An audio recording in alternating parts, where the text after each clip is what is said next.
to the Scorpio Nation today. And hopefully you can dive deep with these guys. I'm trying to tell you, when the Scorpio swims, they swim on the bottom of the ocean. You dig what I'm saying?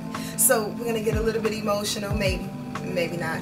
But stick around and we will discuss how a Scorpio survives and exists in this world. We are here in sunny Southern California. I'm so sorry all you East Coasters have to deal with that cold, but this is how we live. It's how we do it, right?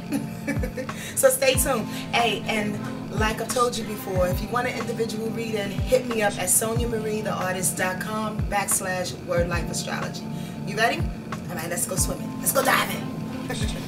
Jason! Here I come!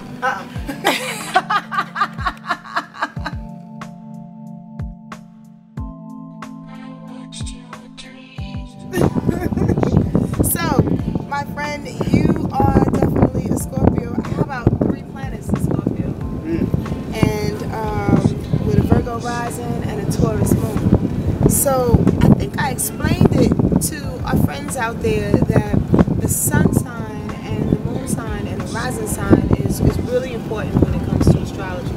Like other placements, however, those 3 things, which I call the 3 big obvious, are the ones that jump out at you first. Okay.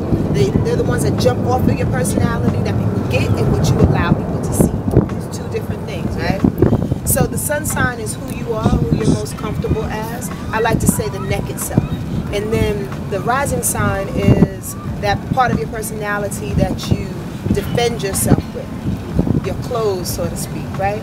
The one that comes up when you're defensive, when you're in fear, right? When you're just trying to protect yourself. And then the moon sign is the emotional reaction to your everyday life situation. It's your knee-jerk reaction to the world. So basically, so you said, so how I show up to the world, how I defend myself, and then how I emotionally react to it. right. Okay. And the sun sign is not necessarily how you show up to the world, but it's just who you are, who you're most comfortable as. Most comfortable. Right, and who you're striving to be better life. Because like in life, right, there's a smaller version and there's a bigger version. There's an up and a down. It's like that polarity. So we come in as baby Scorpios. We come in as baby Cancers. And then as we grow, we evolve into the better part of that sign, right? So the sun sign is that, like who we're comfortable with and who we're evolving as. So with those signs in mind, being a Scorpio for sure, and you know, I'm very, very particular. Come on with it. You know, and I'm only saying this because Scorpio people don't like to be outed. That's for sure. That's the biggest personality trait of a Scorpio. And I love it and I respect it all day long. Some people like to squash it and, oh, don't worry about it. Or rationalize it and they get their feelings hurt. Because the Scorpio will come and put that sting on you, in a minute, and you'll be paralyzed in the corner like. But Scorpios reside in the deepest, darkest, bluest, most purple part of the ocean. The part of the ocean where you have them fish that nobody's seen and they got like and they got a little light in front of them.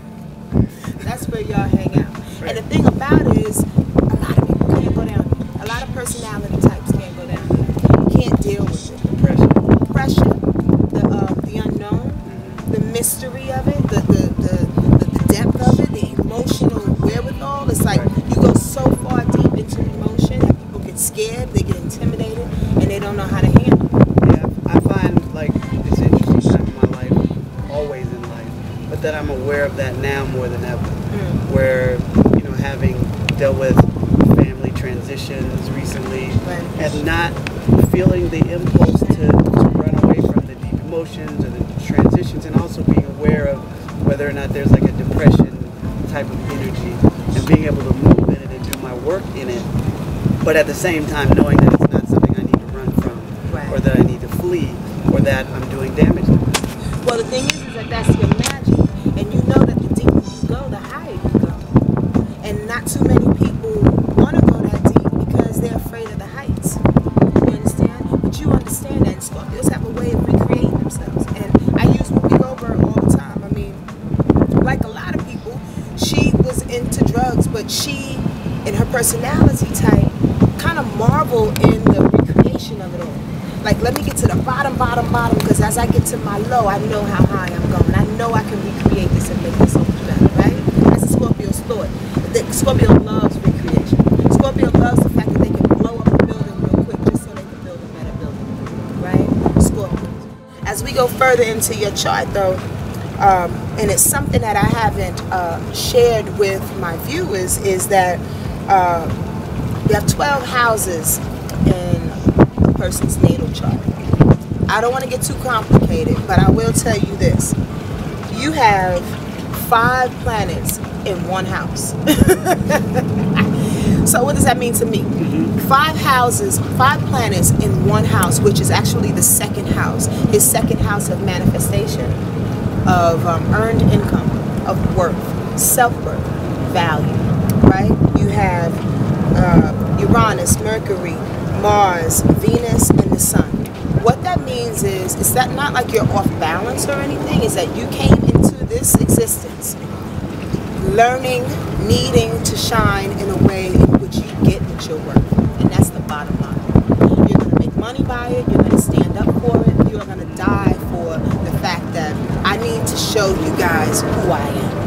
And I'll do whatever it is that I can do in order to put that on and lay that out on the table. Does that make sense? And that's so many people's journey, but not like yours, my friend. You have all that energy behind it that's saying it's going to get done, and it's going to get done with your communication.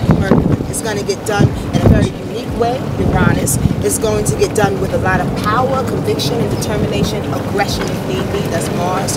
And with Venus, with a lot of love, and you're going to make some money at the same time, because Venus is all about love and money. And the Sun. And the Sun is saying, hey, I'm just here to illuminate the situation, make sure y'all get this shit right. You know what I mean? And that I show up purposefully.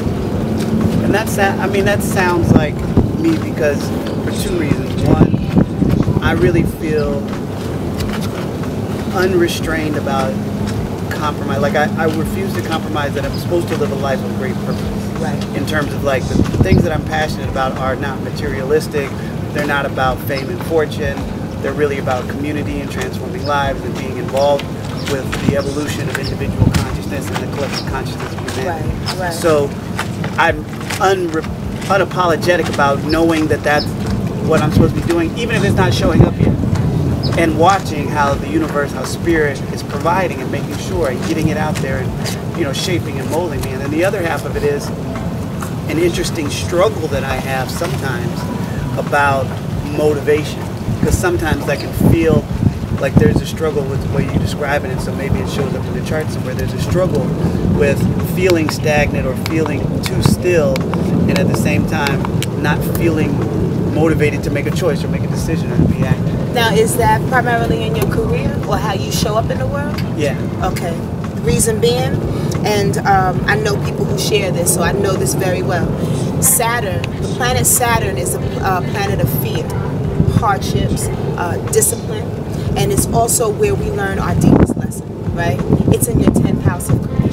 It's in your 10th house of the world stage, right? So what that means is a couple of different things. Saturn also shows up how you lived a past life. So dig this. The scenario could have gone, I should say this, you could have been Michael Jackson in another life, so to speak. You could have been that person who was so out on the world stage that got ridiculed for the things that you talked about, sang about, played about, whatever the case may be, and they literally cut you. They literally either killed you or hung you up at the stage, so to speak, right? You died for yours. So in this life, you come back like, you're a little tentative. You're like, I have this fear about being out on the world stage now, and I don't necessarily know how to do this because I don't know how they're going to view me. That's a hard one, but it's one of those things, wherever Saturn is in anybody's chart, we have to get, because it'll be like a little gnat on our shoulder for the rest of our lives. And how we can get through that, honestly, because Saturn deals with our dad, we can look at our relationship with our father and how that links up. How that links up to say that, you know, you didn't want to show up for him, and he didn't want to show up for you, and how does that go emotionally, or how does that connect emotionally for you to feel like, oh, how can I go in the world with that same thing? You did. It revolves around a lot of forgiveness and a lot of I am who I am, and I really don't care what it looks like. Does that make sense? So we just... I said a lot, huh? No, but like, so your viewers need to have a really good understanding of how on point she is right now. So like, I think you may know that my father transitioned earlier this year. You may or may not. So yeah, so my father transitioned on June 3rd, and like it's just amazing how everything comes together. I mean, I remember fraternity when I came through my fraternity. I was number 14. My dad made his transition on June 3rd, 2014, which adds up to the number 14, which is just fascinating. That number pops up for me all the time. But so there's just a lot of synchronicity around my life. But that was the interesting balance with my father, which is, you know, wanting to be, him being a great father, doing his very best, but not necessarily feeling connected. And our journey through the 39 years that we had together, of, you know, pushing and pulling and coming together and pulling apart and coming together. A man who I know loved me, but we never, while he was here on the planet, we didn't really figure it out to flourish. We did a really good job by the time we got here, but the fact that you put that it shows up as my father right now, and that, you know, it's so recent, right, is really powerful. Wow. I'm glad that hit for you, because that's what it all means, right? I mean, to utilize these tools is to, in my opinion, astrology, numerology, and all of these metaphysical tools that come into our space is only used to like peel off these things in our life. Right. To unveil these things so we're not afraid of them anymore. And now we can walk our walk with, if anything, consciousness. No one's saying that we have to be like superheroes out this mug and get it all at the end of the day, and, you know, and triumph and really be our best, because at the end of the day, really, we'll probably die with a whole lot of shit we still need to fix, right? But we can do our best in uncovering it and seeing what it is, and apologizing and understanding it as we walk it, and just connect with the people that love us, so they can love us for who we really, really are, as opposed to who we're trying to fake to be. That makes sense? Oh yeah, that's it. That's beautiful. I think we're gonna end it. That's kind of cool, huh? Jason, I love you. I love you too. I want a kiss too, damn it. Later. Got some for you. Shout out to camera though. Thank you for tuning in again. The Wounded Healer. It's so much more to discuss with this man, so we're gonna turn the camera off for real, and get to the meat of it all. We'll probably start crying. I got tears. I got use them. Take it.